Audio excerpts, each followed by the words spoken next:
Que se passe-t-il dans nos écoles?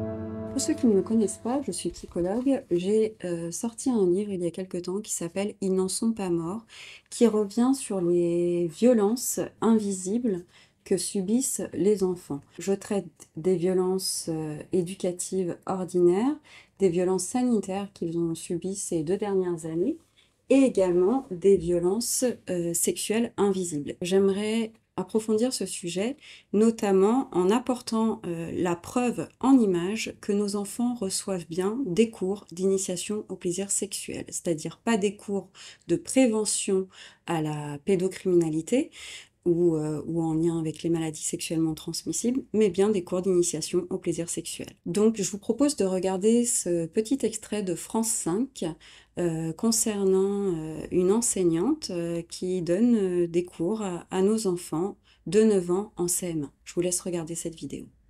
Ça s'appelle le pubis. Son pénis s'est mis à grandir et rapetisser, et puis quelque chose de gluant en est sorti. Qu'est-ce que ça veut dire, ça? Je crois que c'est du pipi.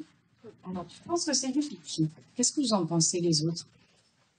Je pense que c'est du sperme. Et est-ce que quelqu'un sait comment ça s'appelle quand, justement, ce truc gluant, qui s'appelle le sperme, comme on l'a dit, comment ça s'appelle quand il sort du pénis? Ça s'appelle l'éjaculation. Sur cette vidéo, on voit cette enseignante qui se sent très à l'aise pour parler à nos enfants de plaisir sexuel, puisqu'on parle d'érection, d'éjaculation à des enfants, vous avez vu, qui sont petits, ce sont des bébés encore. Ils ont 9 ans, ils sont en CM1. On leur parle de sperme et d'éjaculation. On voit ces enfants qui ne savent pas répondre aux questions de l'enseignante. Qu'est-ce qui sort du zizi? Un petit garçon répond, je pense que je sais, c'est du pipi. Oui, à 9 ans, qu'est-ce qui sort du zizi? C'est du pipi, en fait, c'est pas du sperme. Donc on voit aussi cette petite fille complètement sidérée, et cette enseignante, toujours très à l'aise, qui ne se rend pas compte apparemment qu'elle est en train d'effracter psychiquement les enfants. C'est quoi une effraction psychique? C'est un viol, c'est-à-dire qu'on impose des images mentales que les enfants ne sont pas prêts à recevoir, parce qu'ils sont complètement immatures psychiquement, et leurs organes génitaux sont également immatures.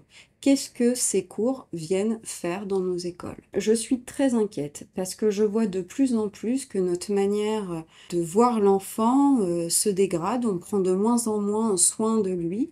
J'entends également parler de stages drag queen pour casser les codes, soi-disant, et puis parler à nos enfants d'identité de genre, de possibilité de changer de sexe. Les enfants sont la catégorie de la population la plus opprimée, en fait, en France et dans le monde entier.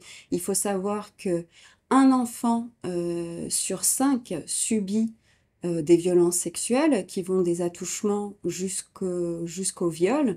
Donc ça veut dire que potentiellement 3 à 6 enfants par classe sont abusés sexuellement.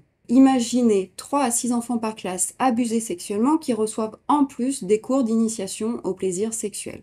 On marche sur la tête. Il faut savoir également qu'un enfant tous les 5 jours meurt après avoir reçu des coups physiques de ses parents. Un enfant tous les 5 jours.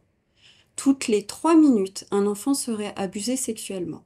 80% de la population a été éduqué enfant avec des violences éducatives, c'est-à-dire des cris, des humiliations, des punitions, etc. Donc l'enfant est complètement dominé par l'adulte en permanence. Il y a un réel problème, il est temps vraiment qu'on prenne soin des enfants, qu'on s'interroge sur ce qu'ils vivent. On parle en même temps d'enfants rois, d'un besoin d'un retour à une éducation traditionnelle beaucoup plus rigide, beaucoup plus violente, stricte.